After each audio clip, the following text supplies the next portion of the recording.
Hoy tenemos a una súper invitada en nuestra sección Secretos del Koan y te voy a decir que es todo un placer anunciar a Rita Gasalla, la presidenta del Observatorio de Arquitectura Saludable y CEO de Gallo. Bienvenida al podcast, Rita. Muchísimas gracias por recibirme aquí. Es un placer estar con vosotros, José y María. Por fin, Después por fin, porque me encanta vuestro podcast y tenía muchas ganas de estar aquí con vosotros. Y nosotros también, Rita, ya lo creo. Que habíamos hablado hace un año de estar aquí. Ajá. Y por fin estamos, o sea que un placer auténtico. Ha costado y seguro que va a ser una entrevista muy, muy entrañable. Ya lo creo que sí, todo llega. Primero, para quienes no lo conozcan, vamos a contar, Rita, si te parece, que el Observatorio de Arquitectura Saludable está integrado por diferentes profesionales, ¿no? Que estáis en él, académicos, médicos, ingenieros, arquitectos, por supuesto, y empresarios, que os dais cita. ¿Para qué objetivo? ¿Cómo podemos definir los fines de este observatorio? Pues nuestro común objetivo es el cambio de paradigma, es integrar la arquitectura y el urbanismo dentro de la conversación de salud pública para que los espacios cuiden de la salud, para que la sociedad lo demande y para que las administraciones también integren en un cambio normativo que fomente la arquitectura como fuente de salud, ¿no? Entonces, bueno, pues en general se trata de utilizar todas las herramientas que tenemos los arquitectos para mejorar el hábitat en el que pasamos en torno al 90% de nuestras vidas, que son los espacios cerrados. Fíjate, 90%, claro, es que muchas veces hablamos, ¿verdad?, de que arquitectura es salud, porque nosotros principalmente estamos en espacios cerrados, así que era una conversación absolutamente necesaria, que no sé de dónde surge. ¿Cuál es la génesis de este observatorio, Rita? Bueno, pues la génesis se remonta bastante en el pasado. En el año 2000 fundamos nuestra empresa Gallo y yo tenía el propósito de hacer unos proyectos y unas obras de máxima calidad, ¿no? Entonces estuvimos trabajando con nuestros clientes para mejorar la vida de las personas. Siempre leía sobre arquitectura y salud y lo íbamos aplicando, ¿no? En el 2010 vimos que podíamos diferenciarnos aplicando la arquitectura saludable como diferenciador, ¿no? Como elemento diferenciador, y fuimos trabajando para una serie de clientes que se lo podían permitir, pero me daba la sensación de que no llegábamos a todo el mundo y que esto merecía que llegara a todo el mundo.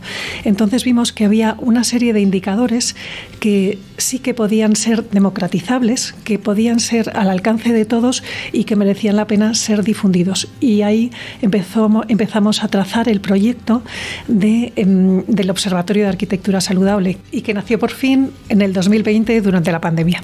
Durante la pandemia, o sea, ese ha sido el punto de inflexión, que bueno, también yo creo que es cuando la sociedad nos hemos dado cuenta de lo que nos afecta en nuestro día a día, el entorno donde vivimos. Y me refiero al entorno de puertas para adentro. Obligados como estábamos a pasar tanto tiempo en nuestro entorno inmediato. Efectivamente, yo creo que todos recapacitamos sobre la calidad de los espacios de nuestras viviendas, sobre todo, pero claro, esto va mucho más allá, porque si no estamos en nuestras viviendas, sobre las que hemos pensado mucho, estamos en nuestros espacios de trabajo, o están los niños en el colegio, o están las personas en hospitales, ¿no? Y todos esos espacios pueden impactar en la salud de las personas. Es más, por ejemplo, en los hospitales se puede mejorar los tiempos de recuperación de las personas, ¿no? Entonces, se puede mejorar el rendimiento de los niños en el colegio y podemos enfermar menos en nuestras viviendas, donde nos pasamos 2/3 de nuestras vidas. Por eso las viviendas dentro de la arquitectura saludable es la tipología más importante. Madre mía, 2/3 de nuestra vida la pasamos dentro de las viviendas, ¿no? de las casas.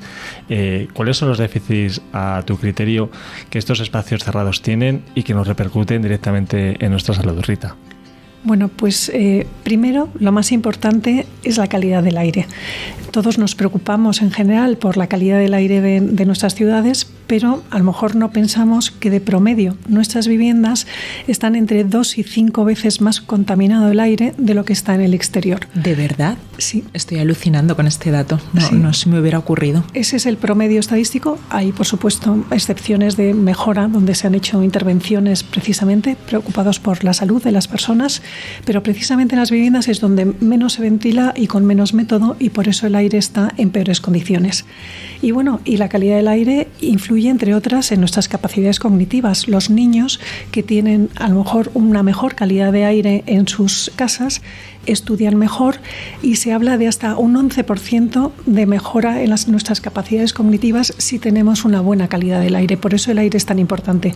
Y luego, por supuesto, la parte de la salud, ¿no? Que sabemos que es la causa medioambiental que más muertes causa en Europa y en todo el mundo en realidad, pero incluso por debajo de esa pirámide de las personas que mueren están todas las enfermedades que están padeciendo las personas hasta que llegan a ese punto, ¿no? Y entonces hay un porcentaje de la población enorme con enfermedades cardiovasculares relacionadas con la calidad del aire. Es una incidencia directa, desde luego. Sí. Me he quedado con una cosa, has dicho ventilar poco y sin método. ¿Cómo tenemos que hacer entonces? Ventilar más, desde luego, pero ¿y qué método? Vamos a sacar de aquí conclusiones útiles para nuestras viviendas.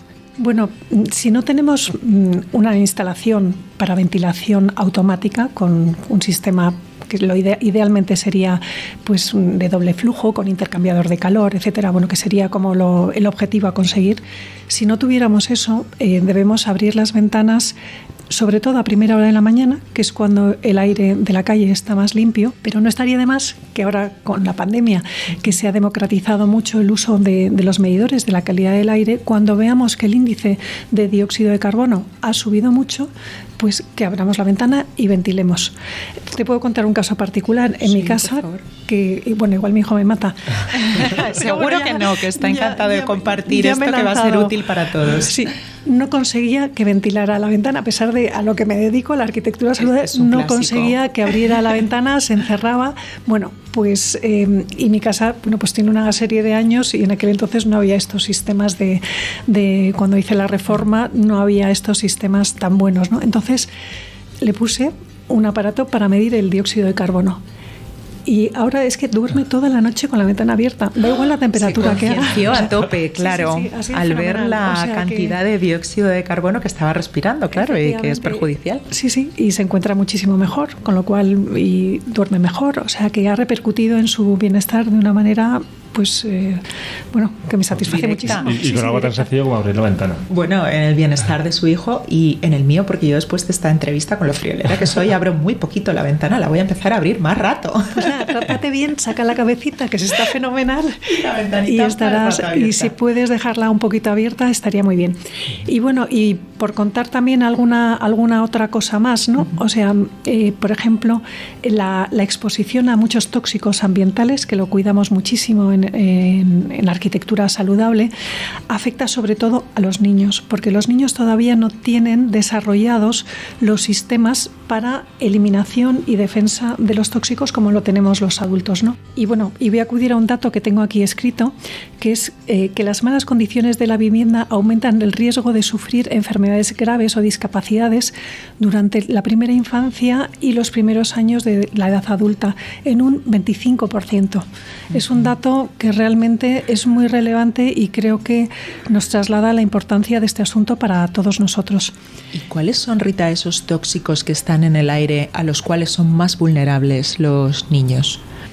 Por ejemplo, con el plomo, que la había en las gasolinas cuando éramos, bueno, yo que soy un poco mayor, cuando éramos niños nosotros, prohibido, los de mi generación, sí. Ahora está prohibido, y que los adultos los eliminamos la mayor parte en una semana. Sin embargo, en los niños la mayor parte a lo largo de una semana la siguen manteniendo en su cuerpo, ¿no? Entonces, por ejemplo, eso es un neurotóxico que influye directamente en las capacidades cognitivas, y se ha demostrado que en Occidente, donde están prohibidos en todos los países las gasolinas con plomo, ha aumentado la capacidad intelectual de los niños desde entonces, ¿no? Entonces, bueno, pues es otro tema a tener muy en cuenta. Y bueno, y por contar un poco en positivo, por ejemplo, sabemos que si nos exponemos a la luz del sol, podemos no solamente dormir mejor, sino tener un mejor bienestar mental. Yo creo que esto es algo que está en el sustrato de todos nosotros, ¿no? Pero que es muy importante recordarlo. Yo lo recuerdo, intento recordarlo mucho, porque todos los días deberíamos intentar que nos diera un ratito el sol, sobre todo aquí en España, que tenemos la suerte de que casi siempre o casi todos los días vemos el sol. Pero además es paradójico, porque es verdad que es un país en el que vemos muchísimo el sol y hay un gran déficit de vitamina D en las personas. Yo, por ejemplo, la tengo baja y es inexplicable, pero pero sí sucede, así que tenemos que salir más al sol. Hay que salir más al sol y bueno, y es algo que ya sabíamos, esto nos lo explicó muy bien Miguel Osa de la Vega y Carlos Irisarri, nuestra visita al monasterio de San Lorenzo del Escorial, cuando a los monjes les sacaban a tomar el sol en una de las salas, que fue lo que primero vimos como terapia. Sí, en la Galería de Convalecientes, fenomenalmente bien orientada precisamente para que, bueno, pues donde entra el sol no entra el médico. Ese es un dicho castellano antiquísimo que nos refiere precisamente a la importancia de que nos dé el sol con cuidado, por supuesto, porque todo en exceso pues al final acaba siendo perjudicial, ¿no? Pero sí que nos debería dar un poquito el sol todos los días para fijar esa vitamina D de la que hablas y también para nuestro bienestar mental, que es muy importante, para sentirnos a gusto y para dormir bien, para sincronizarnos con el sol y con los ritmos circadianos y luego conciliar bien el sueño por la noche. Enhorabuena. Fíjate, esta demanda, no vamos a decir el nombre, pero justamente hace unos meses ha sido noticia, pues una instalación sanitaria que no tiene ventanas. Y están los pacientes metidos dentro sin luz directa y los propios sanitarios estaban quejándose de esas condiciones, que no era un espacio adecuado para ingresar a personas, que va justo en contra de la praxis médica y de las recomendaciones. Sí, es un completo disparate. Por supuesto, también para los médicos que se pasan ahí a veces 24 horas, otras veces 8 o más, y están en unos edificios que necesitan una actualización la mayor parte de ellos. Bueno, aquí como nos gusta mucho hablar de nuestra vida personal. Sí. María no sé por qué lo dices. No sabemos por qué decimos, ¿no?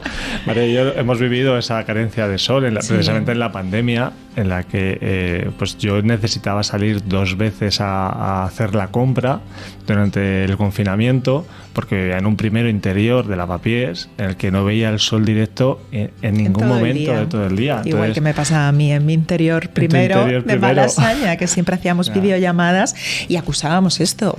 Qué tristeza, José, que es que no vemos el sol en todo el día. Necesito ver el sol, o sea, y que me dé la cara. O sea, es verdad que eso, tanto para la salud física y la salud mental.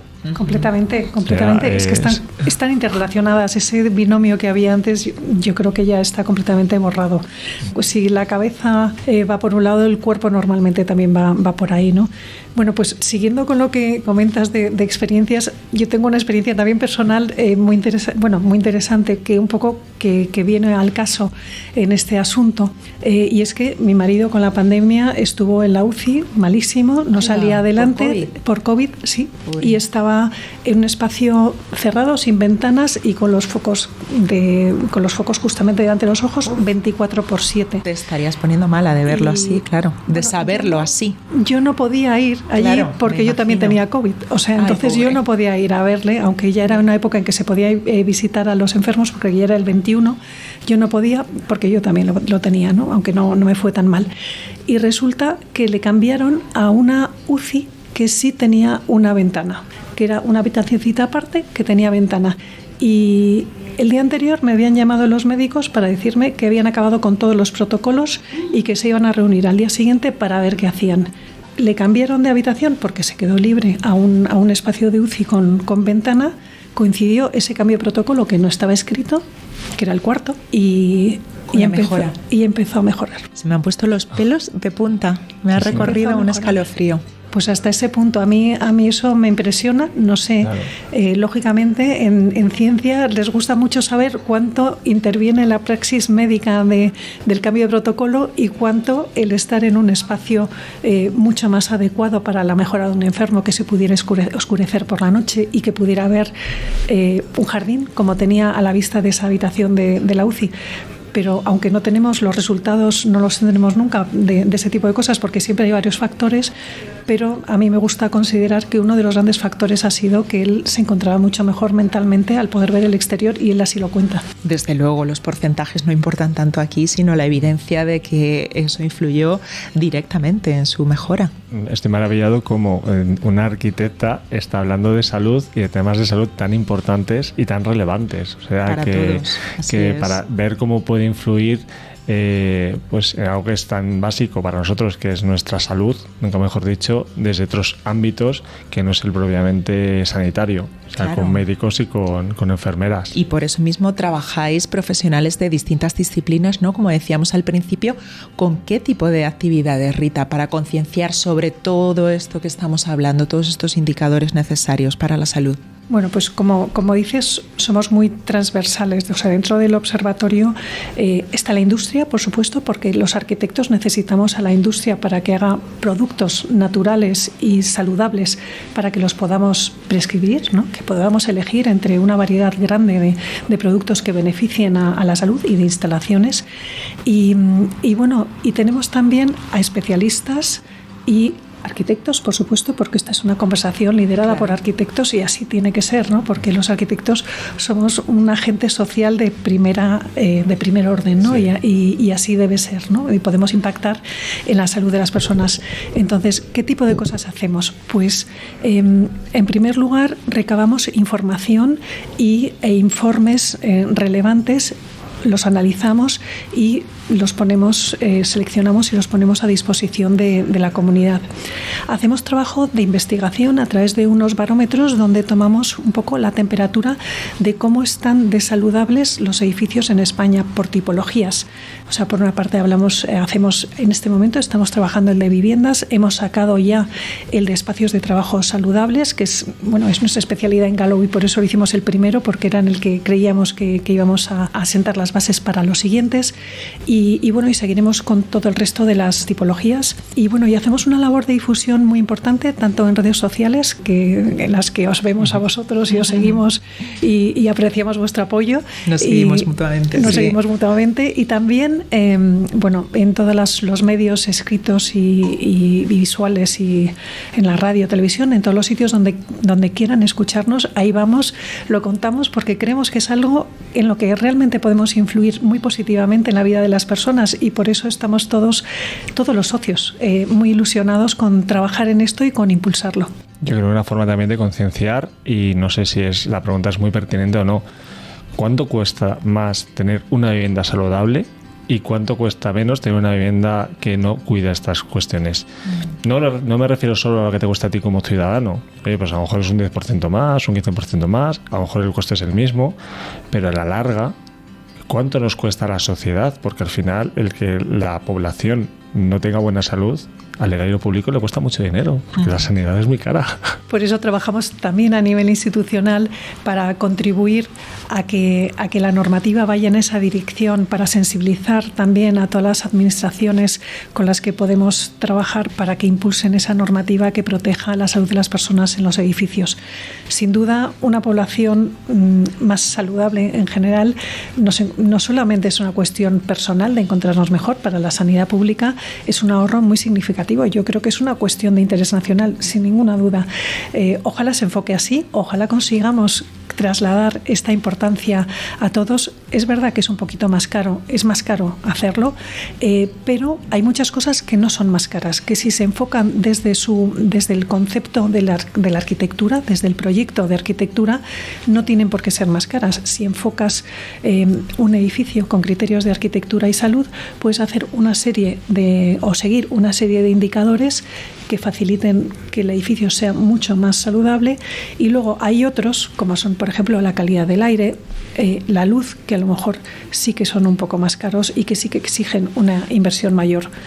Pero vayamos paso a paso y vayamos avanzando. Claro, y yo aquí pienso en otro dicho del refranero popular, ¿no? Y es mejor prevenir que curar. Y en este caso, mejor invertir que curar, sobre lo que estamos hablando, invertir en este activismo tan necesario que es la arquitectura saludable. Y y en esta labor tan importante que estáis desarrollando desde el Observatorio de Arquitectura Saludable, también tenéis una colaboración importante con el Colegio de Arquitectos, con el que lleváis años ya colaborando, ¿verdad, Rita? Sí, llevamos desde el 2022 que firmamos nuestro acuerdo con el COAM, llevamos con una colaboración muy estrecha.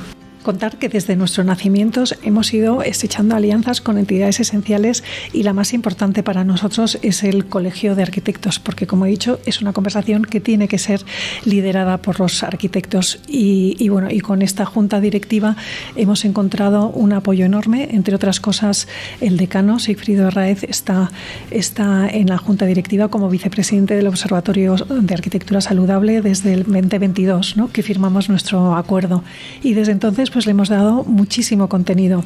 En el 23, a principios del 23, hicimos el primer curso de arquitectura saludable en el Colegio de Arquitectos para todos los arquitectos, con un descuento especial para los colegiados y por supuesto también para los miembros del observatorio.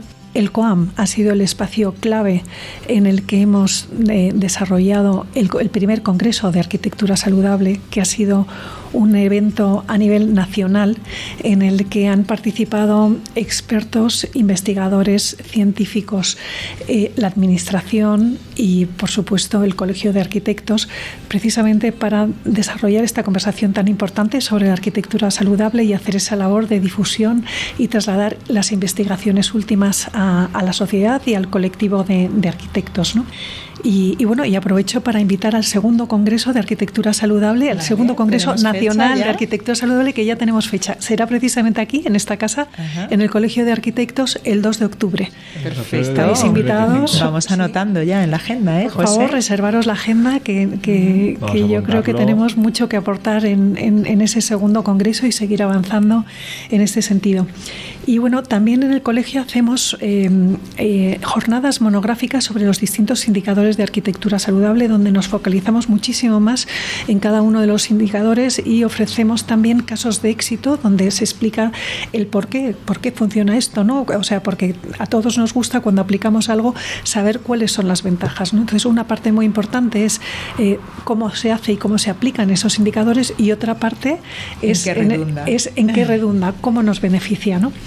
Y quiero aprovechar también esta oportunidad para, ya que estamos aquí, para invitar al resto de colegios profesionales a que se unan al Observatorio de Arquitectura Saludable. Estaríamos encantados de contribuir a difundir este mensaje, y no solamente en los colegios de arquitectos, sino en todo el resto de colectivos, ¿no? Porque, por supuesto, los médicos son esenciales. Sí colaboramos con algunas instituciones médicas, como el Instituto Español de Medicina Estilo de Vida y con el Colegio de Médicos, pero también con ingenieros, geólogos y otros agentes del proceso constructivo que pueden contribuir de manera determinante al bienestar de la población y a producir este cambio de paradigma que es tan importante para todos nosotros, ¿no? Pues esta invitación que haces a colaborar me parece que es básica y es esencial. O sea, yo creo que a través del propio consejo del CESCAE podéis abrir ahí una vía de comunicación con todos los colegios,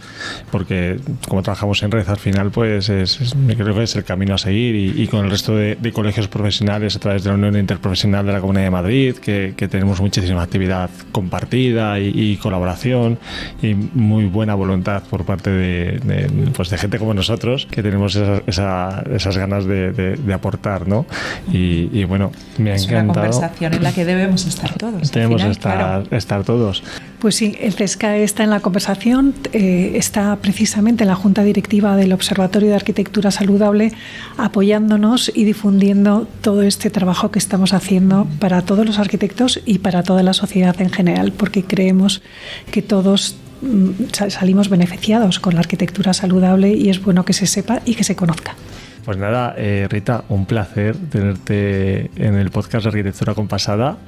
Hoy un poquito más saludable de lo normal, ¿no? Un poquito más saludable de lo normal, pero siempre es necesario que haya más salud y que la arquitectura y la salud vayan de la mano. Gracias por vuestro trabajo, gracias por haber venido a contárnoslo y además salpicado de anécdotas humanas, porque la arquitectura es también humanidad. Así que gracias de corazón, Rita Gasalla. Muchísimas gracias a vosotros, ha sido un placer estar aquí en este programa. Para nosotros también. Qué maravilla esta conversación con Rita, María. Me queda un regustillo aquí, un buen rollo. Nos vamos, pero me quedo con ganas de mucho más, como siempre.